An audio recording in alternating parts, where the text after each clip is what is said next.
Lok Sabha election 2024 ഒരു തത്സമയ ഒരു അവലോകനമാണ്. അതായത് റിസൾട്ട് പ്രഡിക്ഷനാണ്. സെഫോളജി പ്രകാരം നമ്മൾ കുറേ കാൽക്കുലേഷൻസൊക്കെ നടത്തിയിട്ടുണ്ട്. ആ കാൽക്കുലേഷൻ പ്രകാരം എന്തുമാത്രം സീറ്റുകൾ ഇന്ത്യ മുന്നണിയും NDA മുന്നണിയും നേടും, ആരാണ് ഏറ്റവും കൂടുതൽ സീറ്റ് നേടി അധികാരത്തിൽ വരിക, എങ്ങനെയാണ് ഇന്ത്യ മുന്നണിക്ക് ഈ അലയൻസ് പ്രകാരം BJPയെ മറികടക്കാൻ വേണ്ടി സാധിക്കാൻ ഒരു ഘട്ടം എത്തുക എന്നുണ്ടെങ്കിലുള്ള വിശദമായ കാര്യങ്ങളാണ് നമ്മളിവിടെ ചർച്ച ചെയ്യുന്നത്. അപ്പോൾ നമുക്ക് ഈ ഡിസ്പ്ലേക്കകത്ത് നമ്മൾ കാണുന്നുണ്ട് ഓരോ വോട്ട് നിലയും മറ്റു കാര്യങ്ങളൊക്കെ. പക്ഷേ അതിൻ്റെ കണക്ക് ഞാൻ എല്ലാവർക്കും ഒന്ന് പറഞ്ഞുതരാം. ഇതിനകത്ത് എന്താണ് ഈ ഒരു മുന്നണി നിന്ന് മത്സരിച്ചത് വഴി ഇന്ത്യ മുന്നണിക്ക് കിട്ടാൻ പോകുന്നൊരു എഡ്ജ്, അവരെങ്ങനെയൊക്കെ പെർഫോം ചെയ്തിട്ടാണ് ഇതിനെ മറികടക്കാൻ പോകുന്നത്, ഈ ഭൂരിപക്ഷത്തിലേക്ക് എത്താൻ പോകുന്നത്, എന്തൊക്കെ കാര്യങ്ങൾ അവർക്ക് നേട്ടം കിട്ടും, ജനവികാരം എതിരല്ലാഞ്ഞിട്ടുകൂടി എങ്ങനെ NDA സർക്കാരിന് അധികാരത്തിൽ നിന്ന് പുറത്തു പോകേണ്ടി വരാൻ സാധ്യതയുണ്ട്, ഏറ്റവും കൂടുതൽ പണിയെടുക്കേണ്ടത് അതായത് ഇന്ത്യ മുന്നണിക്കാണോ അതോ NDA മുന്നണിക്ക് BJPക്കാണോ. കാരണം NDA എന്ന് പറയുന്നത് കണക്കെടുക്കുന്നില്ല, കാരണം അതിനകത്ത് BJP ആണ് മെയിൻ പാർട്ടി, മറ്റുള്ളവരൊന്നും തുലവും വിരളമാണ്. അതുകൊണ്ട് അവരെ BJP എന്ന് ഞാൻ വിളിക്കുക. അപ്പോൾ BJPക്കൊക്കെ ഒറ്റയ്ക്കൊരു മുന്നണി ഒറ്റയ്ക്കൊരു പാർട്ടി ഒരു മുന്നണിയായിട്ട് മത്സരിക്കുമ്പോൾ നമ്മളിപ്പം കാണുന്ന എന്ന് പറഞ്ഞാൽ ഒറ്റയ്ക്കൊരാൾ പല ഗുണ്ടകളെ നേരിടുന്ന പോലെയാണ്, പലരെ ഒറ്റയ്ക്കൊരാൾ ഒതുക്കുന്ന പോലെയാണ് BJPക്ക് ഇപ്പം ഈ ഇന്ത്യ മുന്നണിയോട് മത്സരിക്കുന്നത്. അതിൻ്റെ കണക്ക് ഞാൻ പറയാം. അതായത് ഇന്ത്യ മുന്നണി എന്ന് പറഞ്ഞാൽ 10-20 കക്ഷികൾ ചേർന്ന പ്രബലമായ പ്രാദേശിക പാർട്ടികളോടല്ലേ കോൺഗ്രസ് എന്ന് പറയുന്ന ദേശീയ പാർട്ടി നയിക്കുന്നു. അപ്പോൾ കോൺഗ്രസ് വളരെ ദുർബലമാണ് കേരളത്തിൽ ഇന്ത്യയിൽ എന്നുള്ളതാണ് ഇതിനകത്തൊരു പ്രശ്നം. അതുകൊണ്ടാണ് അവർ എന്ത് ചെയ്യുന്നത്, നേരെ മറ്റു മുന്നണികളുമായിട്ട് ചേർന്ന് പ്രാദേശിക കക്ഷികളായി ചേർന്ന് മത്സരിക്കുന്നത്. അപ്പോൾ കേരളത്തിലെ 29 സ്റ്റേറ്റുകളും കേന്ദ്രഭരണ പ്രദേശങ്ങളെല്ലാം ചേർന്നിട്ട് കോൺഗ്രസ് നേരിട്ട് ഫൈറ്റ് ചെയ്യുന്ന മണ്ഡലങ്ങൾ സംസ്ഥാനങ്ങൾ ഒന്ന് കേരള, കർണാടക, ഡൽഹി, മഹാരാഷ്ട്ര, തെലങ്കാന, പഞ്ചാബ്, ഹരിയാന. ഇതിനകത്ത് ഈ പറയുന്ന 8 സ്റ്റേറ്റുകളിൽ കോൺഗ്രസ് മികച്ച പെർഫോമൻസ് കാഴ്ചവെക്കുമെന്ന് പ്രതീക്ഷിക്കുന്നു. അപ്പം കേരളത്തിൽ 11 സീറ്റുകൾ കോൺഗ്രസ് നേരിട്ട് നേടും, 19 സീറ്റുകൾ കർണാടകയിൽ നേടും. അതായത് കേരളത്തിൽ കോൺഗ്രസ് നേടുന്നതാണ് ഞാൻ പറയുന്നത്. കോൺഗ്രസിൻ്റെ കൂടെ കേരളത്തിൽ മറ്റ് UDF എന്നും LDF എന്ന പേരിൽ മത്സരിക്കുന്ന മറ്റ് ചെറുകക്ഷികളെല്ലാം തന്നെ ഇന്ത്യ മുന്നണിയുടെ ഭാഗമായിട്ട് കേരളത്തിലെ കോൺഗ്രസ് മാത്രം നേടുന്നതാണ്. കോൺഗ്രസിൻ്റെ പെർഫോമൻസ് ബെറ്ററാകാൻ സാധ്യതയുള്ള സംസ്ഥാനം. ഈ സംസ്ഥാനങ്ങൾ ചതിച്ചാൽ കോൺഗ്രസിന് ഒരു കാരണവശാലും അധികാരത്തിൽ എത്താൻ പറ്റില്ല. ഈ പറഞ്ഞ കർണാടകയിൽ 19 സീറ്റ് തന്നെ കിട്ടണം നമ്മുടെ പ്രഡിക്ഷൻ അനുസരിച്ച്. മഹാരാഷ്ട്രയിൽ 1 സീറ്റ് കൊടുക്കുന്നുണ്ട്. മഹാരാഷ്ട്രയിൽ 1 സീറ്റിന് വെറുതെ ഒന്ന് കൊടുത്തതാണ്. ഡൽഹിയിൽ 1 സീറ്റ് പെർഫോമൻസ് വളരെ മോശം പെർഫോമൻസാണ് ഡൽഹി കാണിച്ചിരിക്കുന്നത്. പക്ഷേ പഞ്ചാബിലും 5 സീറ്റാണ്. കാരണം അവിടെ ആം ആദ്മി എന്ന് പറഞ്ഞാൽ, അപ്പോൾ പഞ്ചാബിനെ നമുക്ക് കേരളം പോലെ കണക്കാക്കുള്ളൂ. ആം ആദ്മി എന്ന് പറഞ്ഞൊരു പാർട്ടിയാണ് അവിടെ സഖ്യമായി മത്സരിക്കുന്നത്. അപ്പം അവിടെ പഞ്ചാബ് ഇവർ നേരിട്ട് ഏഴുമുട്ടിൽ 5 സീറ്റ് കിട്ടുന്നു. ഹരിയാനയിലാണ് ഏറ്റവും മികച്ച പെർഫോമൻസ് പ്രതീക്ഷിക്കുന്നത്. അവിടെ 10 സീറ്റ് 10-ൽ 10 കോൺഗ്രസ് നേടുമെന്നുള്ള പ്രതീക്ഷയാണ്. കാരണം അവിടെ കർഷക പ്രക്ഷോഭം നടക്കുന്നതുകൊണ്ട് അത് അനുകൂലമായി മാറ്റണം. കർണാടകയിൽ ഉള്ള അടുത്തിടെ നടന്നിട്ടുള്ള രാഷ്ട്രീയ സംവാദങ്ങളും ചില ആരോപണങ്ങളും BJPക്ക് തിരിച്ചടിയാകുന്നതുകൊണ്ട് 19 സീറ്റ് അവിടെ കിട്ടും എന്നുള്ള പ്രതീക്ഷ. അപ്പോൾ ഇത്തരം കോൺഗ്രസും പെർഫോമൻസ് ഇവിടെ. അതിന് നേരെ ഓപ്പോസിറ്റായിട്ട് കേരളത്തിൽ BJPയുടെ പെർഫോമൻസ് 0 ആണ്, 1 സീറ്റ് പോലും കിട്ടില്ല. കർണാടകയിൽ 9 സീറ്റ് കിട്ടും. കാരണം ടോട്ടൽ 28 സീറ്റുകളാണ്. ഇത് ടോട്ടൽ സീറ്റാണ്. ടോട്ടൽ 20-നകത്ത് കേരളത്തിൽ 11 കിട്ടിയാൽ ബാക്കി 9 BJPക്കാണെന്ന് വിചാരിക്കരുത്. കാരണം BJP സഖ്യകക്ഷികൾ അവിടെ മത്സരിക്കുന്നതുകൊണ്ട് ആ 9 സീറ്റ് സഖ്യകക്ഷികൾക്ക് പോകും. അതിവിടെ കാണിച്ചിട്ടുണ്ട്. ഇവിടെ 9 സീറ്റ് കേരളത്തിൽ കാണിച്ചിട്ടുണ്ട്. അപ്പോൾ BJP പെർഫോമൻസ് 0 ആണ്. കർണാടകയിൽ BJPക്ക് അവിടുത്തെ ഇന്ത്യ മുന്നണി എന്ന് പറയുന്നത് കോൺഗ്രസും മാത്രമാണ്. അപ്പം ഓപ്പോസിറ്റ് BJPയാണ്. അവർക്ക് ബാക്കിയുള്ള 9 സീറ്റ് 28-ൽ 9 സീറ്റ് കിട്ടുന്നു. ഡൽഹിയിൽ നേരിട്ടുള്ള ആം ആദ്മി പാർട്ടിക്ക് 1 സീറ്റ് പോലും അവിടെ കിട്ടുന്നില്ല. അവിടെ കോൺഗ്രസ് സഖ്യകക്ഷിയാണ് മത്സരിക്കുന്ന 1 സീറ്റ്. ബാക്കിയുള്ള 6 സീറ്റും BJPയാണ് നേരിട്ട് ഓപ്പോസിറ്റ് വരുന്നത്. അതുകൊണ്ട് BJPക്ക് കിട്ടുന്നു. മഹാരാഷ്ട്രയിൽ BJPയുടെ സാധ്യതയെ ഇവിടെയാണ് കാണിച്ചിരിക്കുന്നത്.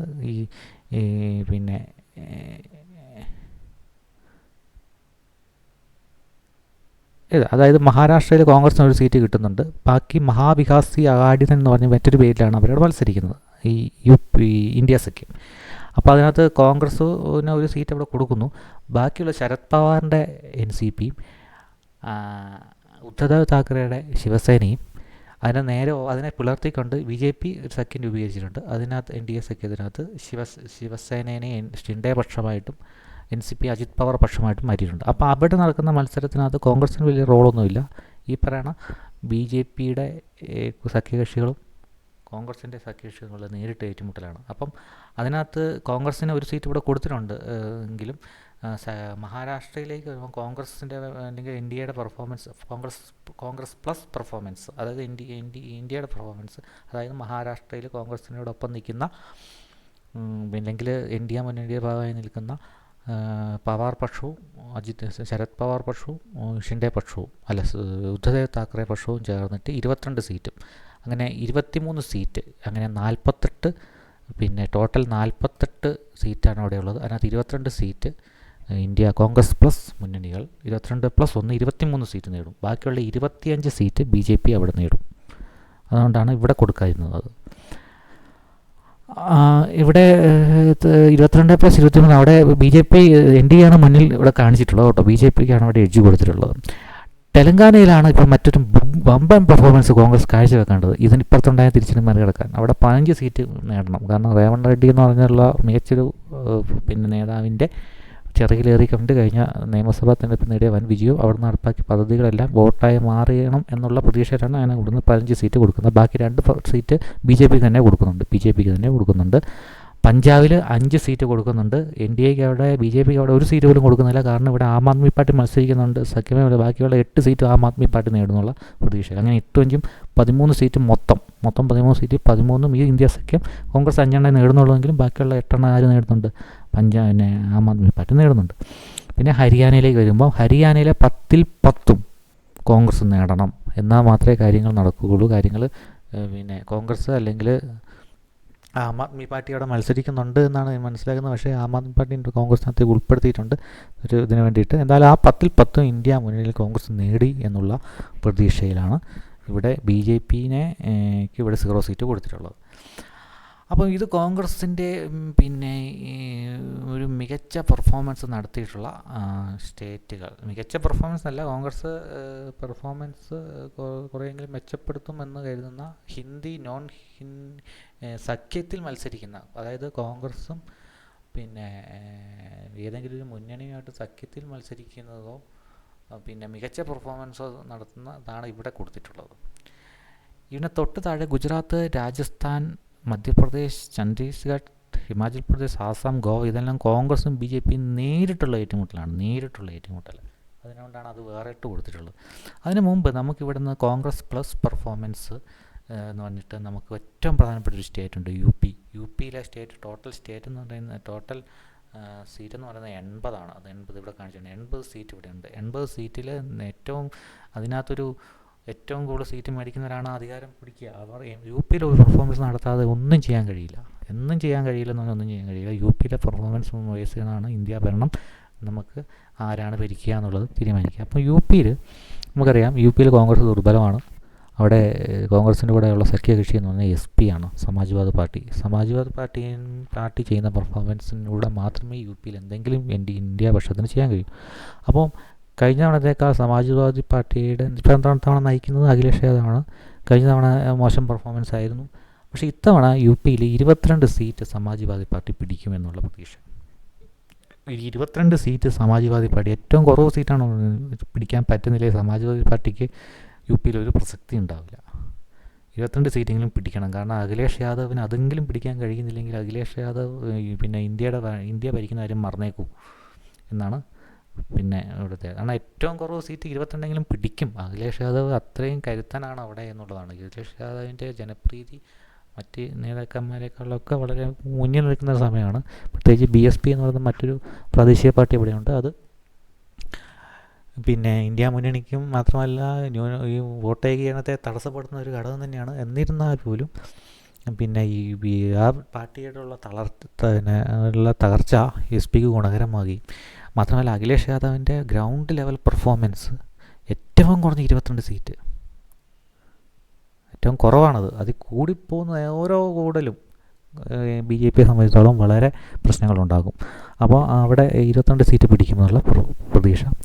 ഏറ്റവും മികച്ച പെർഫോമൻസ് പ്രാദേശിക കക്ഷിയിൽ കാണിക്കുന്നത് തമിഴ്നാട്ടിലെ DMK ആണ്. DMKക്ക് അവിടെ 39 പിടിക്കാൻ സ്റ്റാലിൻ എന്നാണ് അതിലും കരുതുന്നത്. ഈ അഖിലേഷ് യാദവ് UPയിൽ ഉണ്ടാക്കിയതിൻ്റെയൊക്കെ 10 ഇരട്ടി കരുത്ത് ആണ് ഇപ്പം സ്റ്റാലിന് തമിഴ്നാടുള്ളത്. അതുകൊണ്ട് 39 അവിടെ പിടിക്കുമെന്നുള്ള പ്രതീക്ഷ. സഖ്യകക്ഷികളുടെ മികച്ച പെർഫോമൻസ് ഇവിടെ കാണിച്ചിരിക്കുന്നത് വെസ്റ്റ് ബംഗാളിന് മമതാ ബാനർജിയാണ് അവിടുത്തെ സഖ്യകക്ഷി. വെസ്റ്റ് ബംഗാളിൽ മമതാ ബാനർജിനെ സഖ്യകക്ഷിയായിട്ട് ഇപ്പം ഇന്ത്യ മുന്നണി ഇല്ലെങ്കിലും ഞാൻ പുറത്തുനിന്ന് പിന്തുണയ്ക്കും, ചിലപ്പോൾ ഇന്ത്യ മുന്നണിയുടെ ഭാഗമാകും എന്നൊക്കെ പറഞ്ഞതുകൊണ്ടാണ് അവർ ഇപ്പോൾ ഇന്ത്യ മുന്നണി ഉൾപ്പെടുത്തുന്നത്. അല്ലെങ്കിൽ അവർ പുറത്ത് നിർത്തിയാൽ അതേഴ്സ് എന്ന് പറഞ്ഞ ലിസ്റ്റിലായിട്ടാണ് അവർ പോകേണ്ടത്. പക്ഷേ ഇവരിപ്പം മുന്നണിയിൽ ഉൾപ്പെടുത്തിയിട്ടുണ്ട്. അവർ 24 സീറ്റ് ഇവിടെ പിടിക്കും.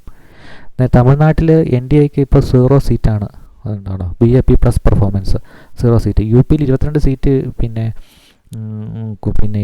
SP പിടിച്ചാൽ ബാക്കിയുള്ള 58 സീറ്റും NDAക്ക് പോകും കേട്ടോ. BJP പ്ലസ് 1-2 ചെറിയ കക്ഷികളുണ്ട്, അവരെയൊന്നും നമ്മൾ പരിഗണിക്കുന്നില്ല.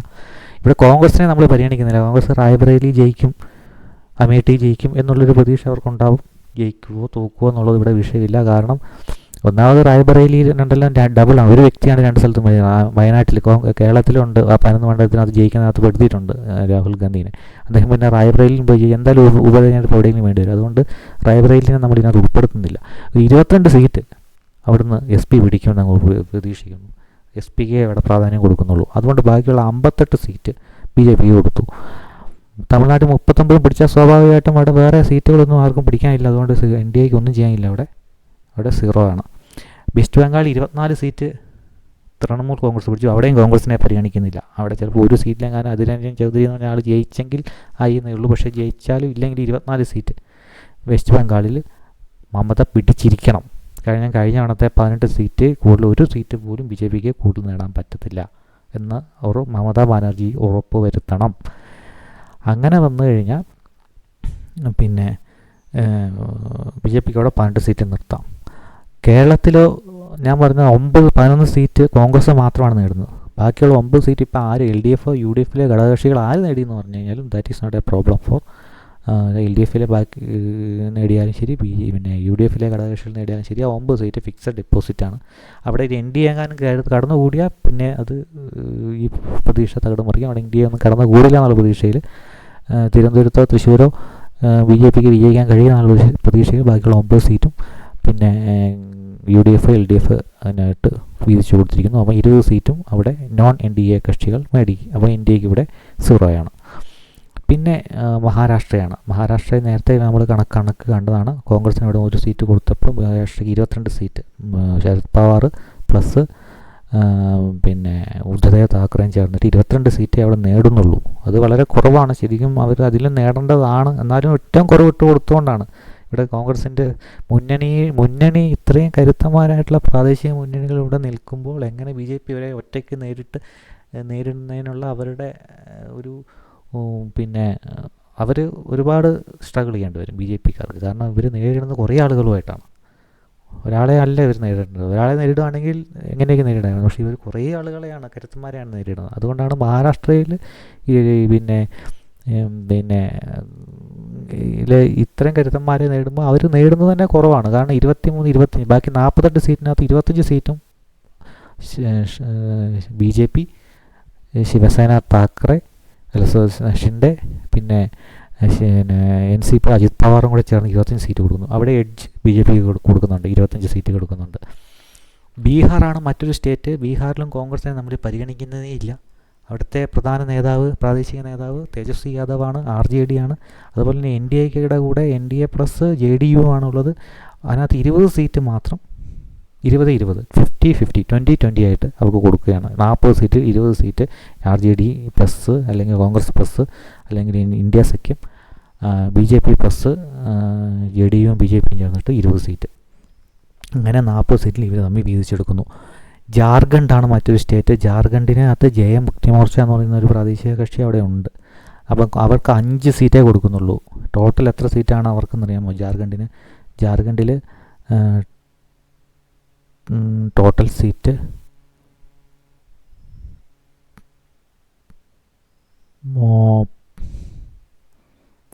ജാർഖണ്ഡിലെ ടോട്ടൽ സീറ്റ് എന്ന് പറയുന്നത് 14 സീറ്റാണ്. ഇതാണ് ജാർഖണ്ഡിലെ സീറ്റ്, 14 സീറ്റാണ്. 14 സീറ്റിനകത്ത് 5 സീറ്റ് മാത്രമാണ് ജാർഖണ്ഡിൽ കോൺഗ്രസ് പ്ലസ് ജാർഖണ്ഡ്. ബാക്കിയുള്ള 9 സീറ്റ് NDAക്ക് കൊടുക്കുകയാണ്. പഞ്ചാബിൽ ഞാൻ നേരത്തെ ഇവിടെ കാണിച്ചു, പഞ്ചാബിൽ പിന്നെ എൻ ഡി എക്ക് സീറ്റുകൾ ഒന്നും തന്നെ കിട്ടില്ല. കാരണം പഞ്ചാബിലൂടെ കോൺഗ്രസ് 13 സീറ്റിനകത്ത് 5 സീറ്റ് കോൺഗ്രസ് മേടിച്ചാൽ 8 സീറ്റും ആം ആദ്മി പാർട്ടി കൊണ്ടുപോകും. അതുകൊണ്ട് 8 × 13 ആ കോട്ട ഇവിടെ തീർന്നു, ഈ കോട്ട ഇവിടെ തീർന്നു. അതുകൊണ്ട് ഈ ടോട്ടൽ പിന്നെ എൻ ഡി എക്ക് ഇവിടെ 0, BJP പ്ലസിന് ഇവിടെ 0 സീറ്റാണ്. 0 സീറ്റ്, അത് 0 ആയിട്ട് തന്നെ കൊടുക്കാം, 0 സീറ്റാണ്. എന്തായാലും ഇവർക്കും ഇവിടെ 0 സീറ്റാണ് വന്നിട്ടുള്ളത്. BJP പ്ലസിന് 0 seat. അങ്ങനെ നോക്കുമ്പോൾ നമുക്ക് ഇനി അടുത്ത കണക്കിലേക്ക് പോകണം. ഈ കണക്ക് ഇപ്പം ഈ കണക്ക് ഇവിടെ നിൽക്കട്ടെ. ഇപ്പം ഇവിടെ ഇവരുടെ പെർഫോമൻസ് നമുക്ക് നോക്കിക്കഴിഞ്ഞ് കഴിഞ്ഞാൽ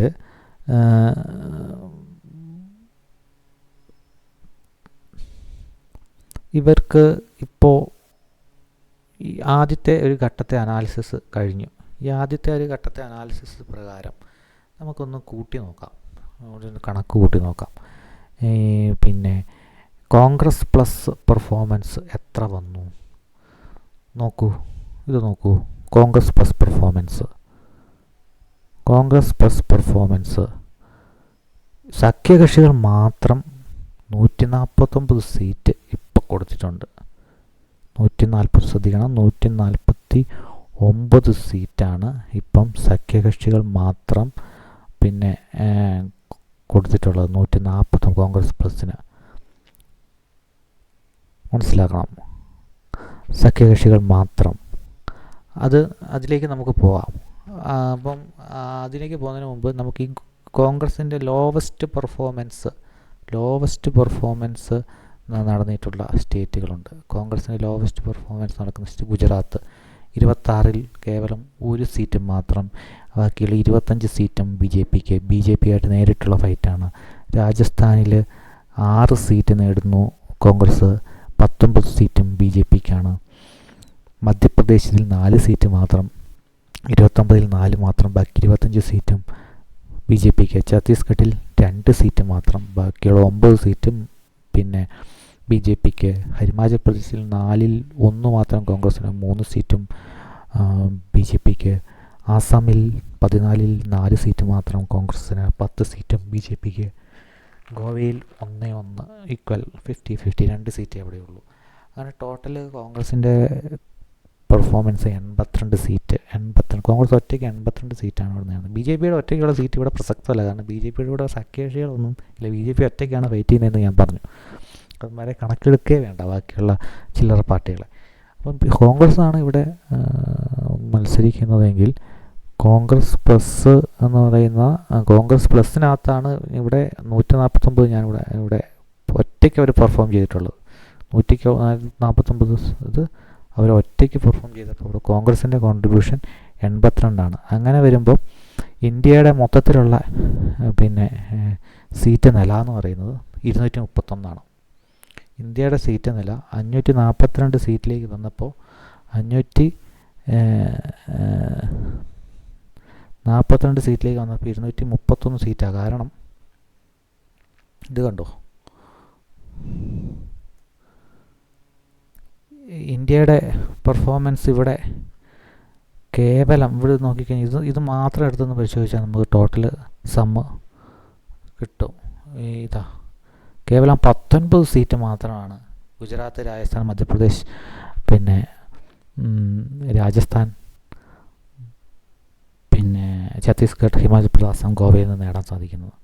അതേസമയം ബി ജെ പി പെർഫോമൻസ് ആ 19-ന് പകരം 92 സീറ്റാണ് അവിടെ പിന്നെ ബി ജെ പി കോൺഗ്രസും നേരിട്ട് ഫൈറ്റ് ചെയ്യുന്ന UP ബീഹാറും ഒഴിച്ചുള്ള ഹിന്ദി സ്പീക്കിംഗ് സ്റ്റേറ്റുകളിൽ നേടുന്നത്.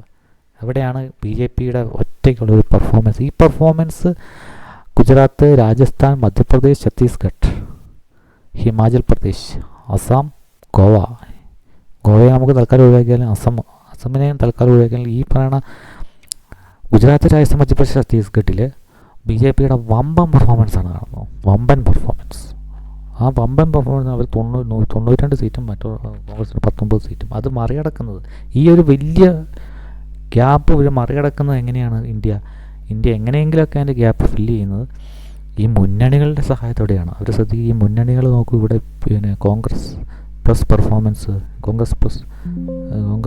പെർഫോമൻസ് ഇവിടെ നോക്കിയാൽ നമുക്ക് കാണാൻ പറ്റും. 149 സീറ്റാണ് കോൺഗ്രസ് പ്ലസ് ഇവിടെ തന്നെ കോൺട്രിബ്യൂട്ട് ചെയ്ത് കൊടുത്തിട്ടുള്ളത്, 149 സീറ്റ്. അതേസമയം അതിന് നേരെ അതിൻ്റെ അവിടെ B J P plus performance എന്ന് പറയുന്നത്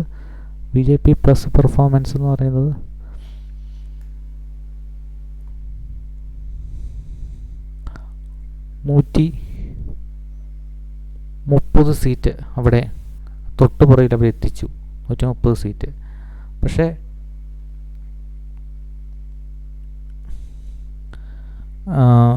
ഇന്ത്യക്ക് കോൺഗ്രസ്സിന് 82 സീറ്റ് മൊത്തത്തിൽ കിട്ടിയത് എങ്ങനെയാണ്? കർണാടകയിലെയും തെലങ്കാനയിലെയും ഹരിയാനയിലെയും പെർഫോമൻസും കൊണ്ട് മാത്രമാണ് 82 സീറ്റ് അവർക്കവിടെ കിട്ടുന്നത്. അപ്പോൾ ഇവിടെ നമുക്ക് കാണാൻ കഴിയും, ഇന്ത്യ സഖ്യം മൊത്തം 543 സീറ്റിലേക്കുള്ള ഇലക്ഷൻ കഴിഞ്ഞപ്പം ഇന്ത്യ സഖ്യം 543 സീറ്റിലേക്കുള്ള ഇലക്ഷൻ അല്ല ഇവിടെ കഴിഞ്ഞിട്ടുള്ളത്. ഇവിടെ 471 സീറ്റിലേക്കാണ് ഇപ്പം മത്സരം നടന്നിട്ടുള്ളത്. അതായത് 256 സീറ്റ് കോൺഗ്രസ് പിന്നെ BJP നേരിട്ടുള്ള ഏറ്റുമുട്ടൽ നടന്നു. ഇതാണ് സീറ്റ് നില. ഇവിടെ നോക്കണം, ഇപ്പം നേരിട്ട് ഇവിടെ കോൺഗ്രസ് ഇവിടെ സഖ്യകക്ഷികളോടൊപ്പം അല്ലെങ്കിൽ അവിടെ മികച്ച പെർഫോമൻസും അവർ മോശം പെർഫോമൻസും നടന്നതിനകത്ത് ഓപ്പോസിറ്റ് എപ്പോഴും BJP ആണ് വന്നിട്ടുള്ളത്. അങ്ങനെ ടോട്ടൽ അവരുടെ സീറ്റ് 256 സീറ്റാണ്. ആ 256 സീറ്റും പിന്നെ 215 സീറ്റിൽ സഖ്യകക്ഷികളുടെ മത്സരം ഉണ്ടായിട്ടുണ്ട്. അതായത് ഇവിടുത്തെ UP, തമിഴ്നാട്, വെസ്റ്റ് ബംഗാൾ, കേരളത്തെ ഇവിടെ ടോട്ടൽ സീറ്റ് കാണാൻ ഇവിടെ കാണിച്ചതുകൊണ്ട് ടോട്ടൽ സീറ്റിൽ കേരളത്തെ ഇവിടെ ടോട്ടൽ സീറ്റ് കാണിച്ചിട്ടുണ്ട്. അതുകൊണ്ട് എന്ത് ചെയ്യുന്നു, ഇവിടെ നമ്മൾ കാണിക്കുന്നില്ല, മഞ്ഞ കൊടുത്തേക്കാം. കേരളത്തിൽ ഇവിടെ ടോട്ടൽ സീറ്റ് വന്നിട്ടുണ്ട്, അതുകൊണ്ട് ഇവിടെ ടോട്ടൽ സീറ്റ് നമ്മൾ കാണിച്ചിട്ടില്ല. മഹാരാഷ്ട്രയിലും കാണിച്ചിട്ടില്ല, കാരണം ഇവിടെ മഹാരാഷ്ട്ര ഇവിടെ നമ്മൾ ടോട്ടൽ 48 സീറ്റ് വന്നിട്ടുണ്ട്. അതുകൊണ്ട് പക്ഷേ ഇത് റിപ്പീറ്റേഷൻ വരാതിരിക്കാൻ ബീഹാർ, ജാർഖണ്ഡ്, പഞ്ചാബ് ഇവിടെ കാണിച്ചിട്ടില്ല. കാരണം എന്താണ്, പഞ്ചാബിനെ നമുക്കിവിടെ ടോട്ടൽ സീറ്റ് 13 കാണിച്ചിട്ടുണ്ട്. അപ്പോൾ അതുകൊണ്ട് ടോട്ടൽ സീറ്റായി 215 സീറ്റ് എന്ന് പറയുന്നത് ഇവിടെ ടോട്ടൽ സീറ്റ് വേണ്ട, കാരണം ഇവിടെ നമ്മൾ ടോട്ടൽ സീറ്റ് കാണിച്ച് 256 വന്നിട്ടുണ്ട്. 215 സീറ്റിലാണ് സഖ്യകക്ഷികളുടെ പെർഫോമൻസ്. സഖ്യകക്ഷികൾ ശരിക്കും ഇവിടെ 215 സീറ്റിനകത്ത് സഖ്യകക്ഷികൾ നടത്തിയ പെർഫോമൻസ് 149 സീറ്റ് പിടിച്ചു കൊടുത്തു ഇന്ത്യ സഖ്യത്തിന്. അങ്ങനെ ടോട്ടൽ 471 സീറ്റിലേക്കാണ് ഇപ്പം മത്സരം നടന്നത്. 471 സീറ്റിലേക്ക് നടന്ന മത്സരത്തിൽ 471 സീറ്റിലേക്ക് മത്സരം നടന്നു.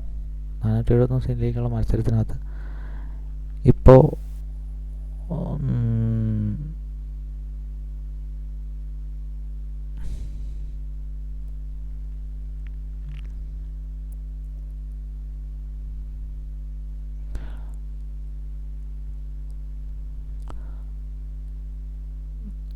ഇവിടെ സഖ്യകക്ഷികളായിട്ടുള്ള 149 ഞാൻ പറഞ്ഞല്ലോ 149 സീറ്റ് ഇവിടെ നേടിയിട്ടുണ്ടെന്ന്. സഖ്യകക്ഷികൾ 149 സീറ്റ് കോൺഗ്രസിനോട് നേടിയപ്പം ഇന്ത്യക്കായിട്ട് BJP പെർഫോമൻസ് എന്ന് പറയുന്നത്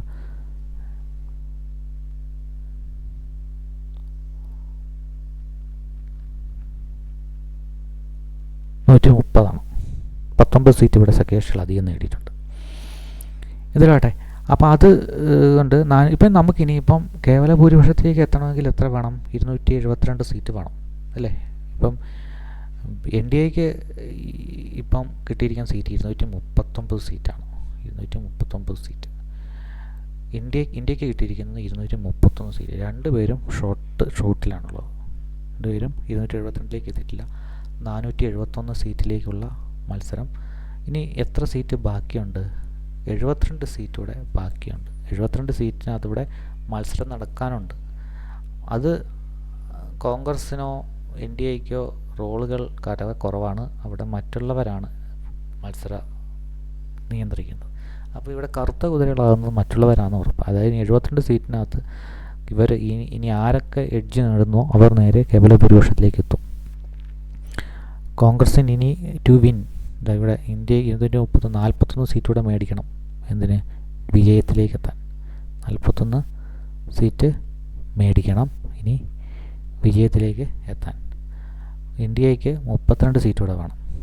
അപ്പം ഇതിനകത്ത് നോക്കൂ, ഒറീസയിൽ ടോട്ടലായിട്ട് ഉള്ള സീറ്റ് 21 സീറ്റുകളാണുള്ളത്. അതിനകത്ത് ഇന്ത്യക്ക് 1 സീറ്റ് കൊടുക്കാം, എൻ ഡി എക്ക് ഒരു 5 സീറ്റും കൊടുക്കാം, അതേഴ്സിനൊരു 15. അവിടെ ബിജു ജനതാദളാണ്, 15 സീറ്റ് കൊടുക്കുന്നു. അതായിരിക്കും അവിടുത്തെ വിജയ സാധ്യത. ആന്ധ്രാപ്രദേശിൽ 25 സീറ്റിനകത്ത് കോൺഗ്രസ്സിന് അല്ലെങ്കിൽ ഇന്ത്യക്ക് 1 സീറ്റ് കൊടുക്കാം. എൻ ഡി എ അവിടെ 6 സീറ്റ് മേടിക്കുന്നു. ഇവിടെ എല്ലാം എൻ ഡി എക്ക് പരമാവധി കൊടുക്കുകയാണ് കേട്ടോ, പരമാവധി എഡ്ജ് കൊടുക്കുകയാണ്.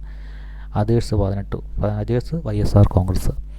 യൂണിയൻ ടെറിട്ടറീസ് 6 സീറ്റിനകത്ത് 3 വെച്ച് 2 ഇന്ത്യക്കും കൊടുക്കുക. അവിടെ അതേഴ്സിന് പ്രസക്തിയില്ല. ചണ്ഡീഗഡിലെ 1 സീറ്റിനകത്ത് 1 സീറ്റ് നമുക്ക് ഇന്ത്യക്ക്, ചണ്ഡീഗഡിലെ 1 സീറ്റ് ഇന്ത്യക്ക് കൊടുക്കാം. അവിടെ ഇന്ത്യക്ക് 1 സീറ്റേ ഉള്ളൂ, അത് ഇന്ത്യക്ക് കൊടുത്തു. ലഡാക്കിലെ 1 സീറ്റ് നമ്മൾ എൻ ഡി എക്ക് കൊടുക്കുകയാണ്. ലക്ഷദ്വീപിലെ 1 സീറ്റ് ഇന്ത്യക്ക് കൊടുക്കുകയാണ്. ജമ്മു കാശ്മീരിലെ 5 സീറ്റിനകത്ത് 4 സീറ്റും ഇന്ത്യക്ക് കൊടുക്കുകയാണ്. 1 സീറ്റ് അതേഴ്സിന്, മറ്റുള്ള സ്വതന്ത്രന്മാർക്ക് പോലും കൊടുക്കുകയാണ്. പുതുച്ചേരിയിലുള്ള 1 സീറ്റ് ഒരു സീറ്റ് ഇന്ത്യക്ക് കൊടുക്കുകയാണ്. അങ്ങനെ നോക്കുമ്പോൾ ഇന്ത്യ മുന്നണി 18 സീറ്റ്, അതായത് 72-ൽ 18 സീറ്റ്, ഇന്ത്യ 19 സീറ്റ്, മറ്റുള്ളവർ സ്വതന്ത്രന്മാരും BJDയും മറ്റേ YSR കോൺഗ്രസും 35 സീറ്റ് മേടിക്കും. അങ്ങനെ നോക്കുമ്പോൾ ഈ 249 സീറ്റിലേക്ക് ആരെത്തുന്നുണ്ട്? ഇന്ത്യ മുന്നണി എത്തുന്നുണ്ട്. എങ്ങനെ എത്തും? 249 എത്തുന്നത് 231 പ്ലസ് 18, അങ്ങനെ ഒരു 249 സീറ്റിൽ എത്തും. എങ്ങനെ? 543 മണ്ഡലങ്ങളിലേക്കുള്ള തെരഞ്ഞെടുപ്പ് പൂർത്തിയാകുമ്പോൾ 249ലേക്ക് ആരെത്തുന്നു? ഇന്ത്യ മുന്നണി എത്തുന്നു. എൻ ഡി എ 239 ആണല്ലോ 471 സീറ്റിലേക്കുള്ള തിരഞ്ഞെടുപ്പ് കഴിഞ്ഞപ്പോൾ അവരുടെ അക്കൗണ്ടിലുണ്ടായിരുന്നത്. അതേ പ്ലസ് ഇപ്പോൾ ഇവർ 19 സീറ്റ് 72 സീറ്റിലേക്കുള്ള തിരഞ്ഞെടുപ്പ് കഴിഞ്ഞപ്പോൾ 19 സീറ്റ് ഇവിടെ നേടിയതായിട്ട് കാണുന്നുണ്ടല്ലോ. അങ്ങനെ അവർ 258ലേക്ക് എത്തും. പക്ഷേ കേവല ഭൂരിപക്ഷത്തിൽ 272 സീറ്റ് വേണം ഇവർക്ക്. ഇന്ത്യക്ക് 249, എൻ ഡി എക്ക് 258 ഉള്ളൂ.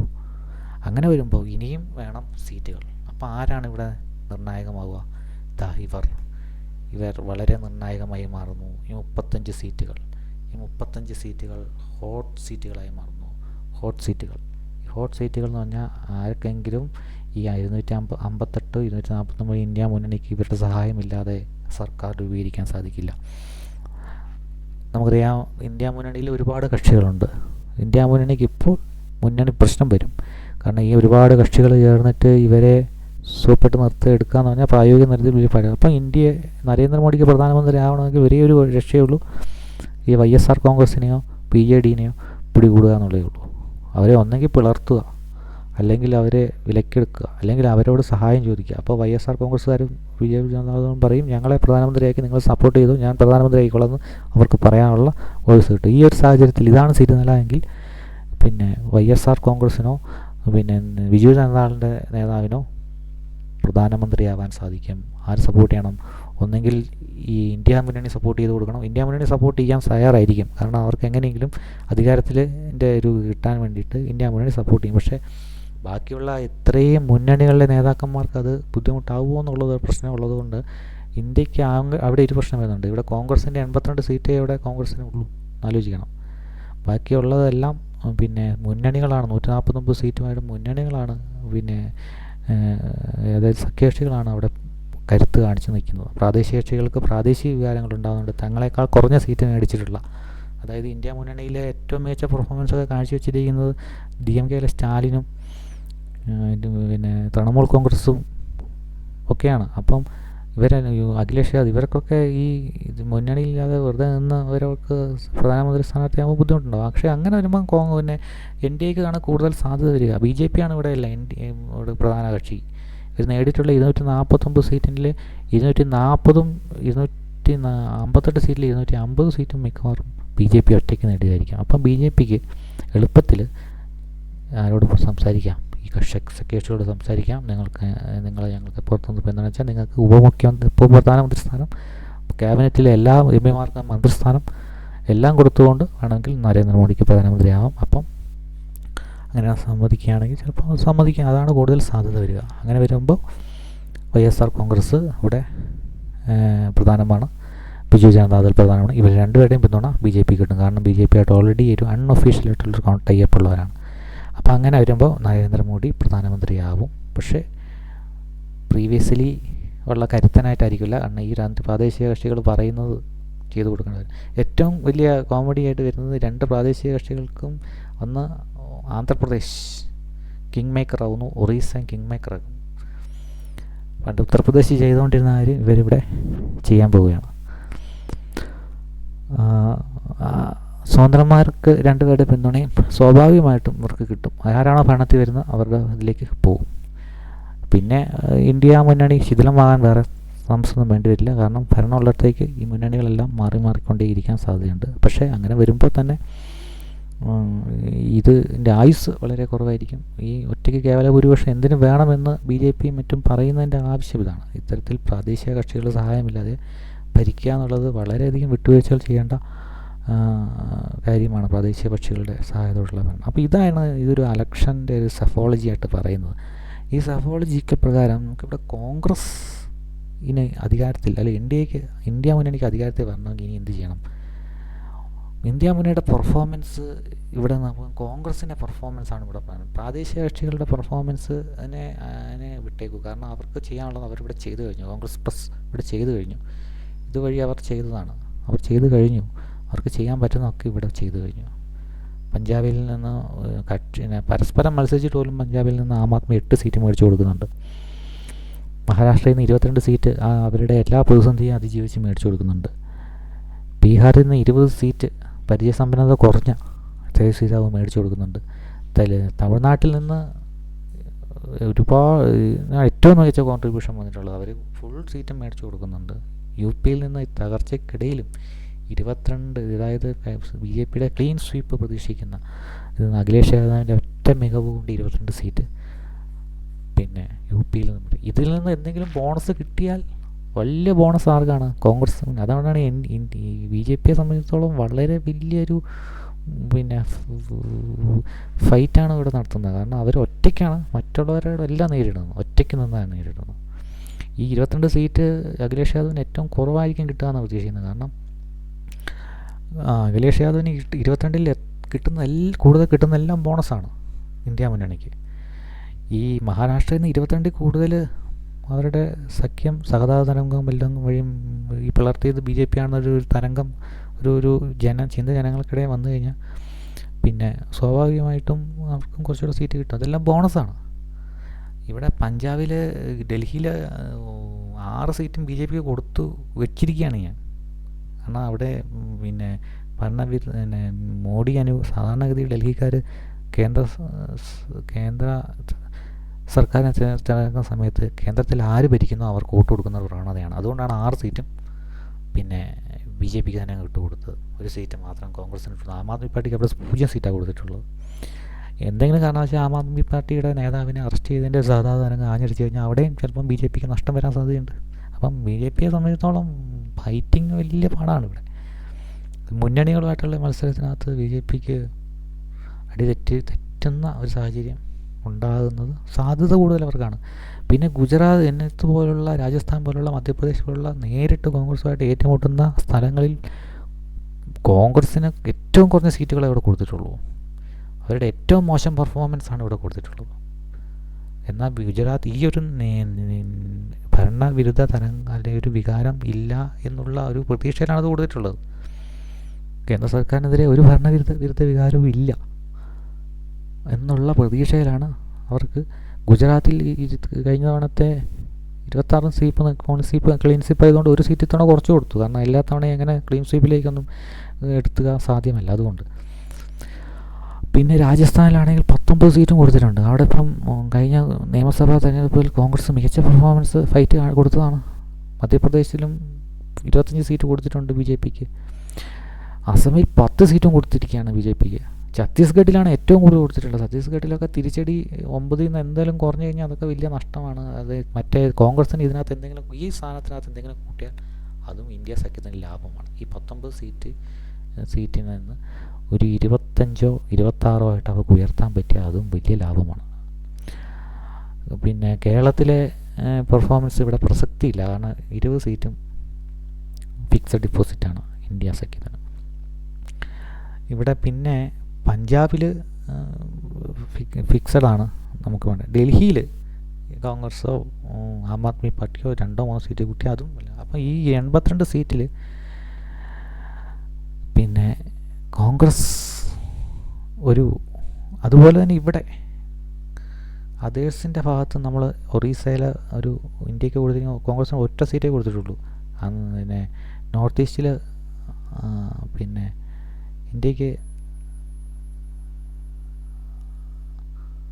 പിന്നെ ആന്ധ്രാപ്രദേശിൽ ഒറ്റ സീറ്റേ കൊടുത്തിട്ടുള്ളൂ. ഇതിൽ നിന്ന് ഇവർക്ക് ഇവിടെ എന്തെങ്കിലും ഒരു പെർഫോമൻസ് കുറച്ചുകൂടെ കൂട്ടാൻ കഴിഞ്ഞാൽ അതും ലാഭമാണ്. അങ്ങനെ കൂടി കഴിഞ്ഞാൽ കോൺഗ്രസിന് ഒരു 18 സീറ്റ് ഇവിടെ കൂട്ടി കിട്ടിയാൽ 18 സീറ്റ് 82 നിന്ന് 100-ലെത്തിക്കഴിഞ്ഞാൽ ഇന്ത്യ മുന്നണിക്ക് അധികാരം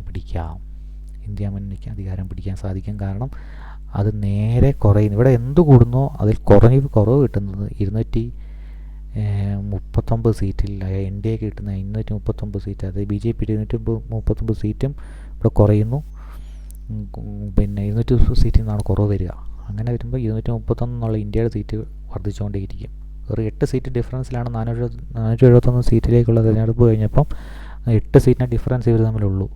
പിന്നെ 472 543 എത്തുമ്പം ഡിഫറൻസ് പിന്നെ 249 258 മാറുന്നു. അവിടെ 9 സീറ്റ്, അതായത് 9 സീറ്റിൻ്റെ അധികം മാത്രമേ ഇവിടെ കിട്ടുന്നുള്ളൂ. അങ്ങനെ നോക്കുമ്പോൾ 18 സീറ്റെങ്കിലും ഇവിടെ അധികം പിടിച്ചാൽ, കോൺഗ്രസിന് അധികം പിടിച്ചു കഴിഞ്ഞാൽ, പിന്നെ കോൺഗ്രസ് അധികം പിടിച്ചാൽ സ്വാഭാവികമായിട്ടും കേവല ഭൂരിപക്ഷം നേടുന്ന 772 എന്ന മാന്ത്രിക സംഖ്യയിലേക്ക് എത്തുന്നതിനകത്ത് പിന്നെ NDAക്ക് പറ്റും. പക്ഷേ BJP അടങ്ങിയിരിക്കില്ല. എത്രയും പെട്ടെന്ന് ഇവരെന്ത് ചെയ്യും? ഇവരെ പെട്ടെന്ന് തന്നെ പിടികൂടി മുന്നണികളായി നിൽക്കുന്നതുകൊണ്ട് പിന്നെ പണ്ട് RJD പോവില്ല എന്ന് വിചാരിക്കാം. പക്ഷേ മഹാരാഷ്ട്രയിലെ ഉദ്ധവ് താക്കറെ ആണ് പെർഫോം ചെയ്യുന്നതെങ്കിൽ ഉദ്ധവ് താക്കറേക്ക് അതിനെ തിരിച്ച് വിളിക്കാൻ ഒരു ഫോൺ കോൾ മതി എന്നാണ് കേൾക്കുന്നത്. വിശ്വസിക്കാൻ പറ്റില്ല. പിന്നെ JMM അവിടെ നല്ല പെർഫോം ചെയ്ത് അദ്ദേഹത്തെ ജയിൽ മോചിതനാക്കി കഴിഞ്ഞാൽ JMM പോവില്ലേ? പോകാൻ സാധ്യതയുണ്ട്. ആം ആദ്മിനെയും വിശ്വസിക്കാൻ പറ്റില്ല. മമതാ ബാനർജി പണ്ട് BJPയുടെ ആയിരുന്നു. സ്റ്റാലിൻ പോവില്ല എന്ന് വിചാരിക്കാം, അഖിലേഷ് യാദവും പോവില്ല എന്ന് വിചാരിക്കാം. പക്ഷേ എന്നാലും പിന്നെ ഇന്ത്യ മുന്നണിയിൽ രാഹുൽ ഗാന്ധി പ്രധാനമന്ത്രി സ്ഥാനം ത്യജിച്ചുകൊണ്ടെങ്കിലും ഒരു പക്ഷേ ഇന്ത്യ മുന്നണിക്ക് അധികാരത്തിലേക്ക് കോൺഗ്രസ് 100 സീറ്റ് പിടിച്ചു കഴിഞ്ഞാൽ തീർച്ചയായും ഇന്ത്യ മുന്നണി ഈ ഒരു പെർഫോമൻസ്, പ്രാദേശിക കക്ഷികൾ ഈ പെർഫോമൻസിൽ നിന്ന് പുറകോട്ട് പോകാൻ അവർക്ക് ഒരിക്കലും ചിന്തിക്കാൻ കൂടെ പറ്റില്ല. ഇത് അവരുടെ ഏറ്റവും മിനിമം പെർഫോമൻസാണ്. UPയിൽ അഖിലേഷിന് 22 സീറ്റ് അവിടെ നേടാൻ കഴിഞ്ഞാൽ അഖിലേഷ് ഈ പണി നിർത്തി പോകുന്നതായിരിക്കും നല്ലത്. സ്റ്റാലിന് ഇത്ര അനുകൂലമായൊരു സമയം വേറെ ഇല്ല DMKക്ക്. വെസ്റ്റ് ബംഗാളിൽ മമത നിലനിൽപ്പിനുള്ള പോരാട്ടമാണ്. വേറെ എവിടെ അവർ പണ്ടൊക്കെ പുല്ലും പൂവുമായിട്ട് അവർ എല്ലാ സീറ്റിലും മത്സരിക്കുമായിരുന്നു. പക്ഷേ പിന്നെ ഇന്ത്യയിലുള്ള എല്ലാ സീറ്റിലും മത്സരിച്ചുകൊണ്ടിരുന്നതാണ് തന്നെ. പക്ഷേ ഇപ്പോൾ ഒരു വെസ്റ്റ് ബംഗാളിൽ മാത്രമാണ് കോൺസെൻട്രേറ്റ് ചെയ്യുന്നത്. പിന്നെ മഹാരാഷ്ട്രയിൽ നിലനിൽപ്പിനുള്ള പോരാട്ടമാണ്. ശരത് പവാറും അജിത് പവാറും തമ്മിലും പിന്നെ ഏകനാഥ് ഷിൻഡെ ഉദ്ധവ് താക്കറെയും തമ്മിലുള്ള നിലനിൽപ്പുള്ള പോരാട്ടമാണ്. ഇതിനകത്ത് വിജയിക്കുന്നവർക്ക് മാത്രമേ അവിടെ നിലനിൽപ്പുള്ളൂ. അതുകൊണ്ട് ഇവർക്ക് ജീവൻ മരണ പോരാട്ടമാണ്. അതുകൊണ്ട് അവർക്കും അവിടെ തേജസ്വി യാദവിൻ്റെ കഴിവ് പരീക്ഷണമാണ് ഇവിടെ നടക്കുന്നത്. 20 സീറ്റ് അവർക്ക് ഏറ്റവും കുറഞ്ഞാണ്. കാരണം നിതീഷ് കുമാറിൻ്റെ വിശ്വസ്തതയൊക്കെ നഷ്ടപ്പെട്ടിരിക്കുന്ന അവസ്ഥയിൽ ബീഹാറിലെ പയ്യൻ എന്ന നിലയിൽ തലമുറ കൈമാറ്റം അവിടെ നടന്നു കഴിഞ്ഞു. RJD അവിടെ 20 സീറ്റ് നേടാതിരിക്കാൻ അവർക്ക് ആവില്ല. ജാർഖണ്ഡ് മുക്തി മോർച്ചയ്ക്ക് അവിടെ 5 സീറ്റെങ്കിലും നേടാതിരിക്കാനാവില്ല. കാരണം അവരുടെ നേതാവ് ഇപ്പോൾ ജയിലിലാണ്.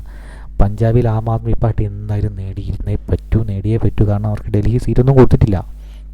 കാരണം ഡൽഹിയിലൊരു പ്രത്യേകത എന്ന് പറഞ്ഞു കഴിഞ്ഞാൽ, ഡൽഹിയുടെ ചിന്ത എന്ന് പറഞ്ഞു കഴിഞ്ഞാൽ, കേന്ദ്രം ആര് ഭരിക്കുന്നോ അവർക്ക് വോട്ട് കൊടുക്കുക എന്നുള്ളതാണ് അവർ ചിന്തിക്കുന്നത്. നിയമസഭാ തിരഞ്ഞെടുപ്പ് വരുമ്പോൾ ആം ആദ്മി പാർട്ടിക്ക് അതേ ആൾക്കാർ ആം ആദ്മി പാർട്ടിക്ക് വോട്ട് ചെയ്യും.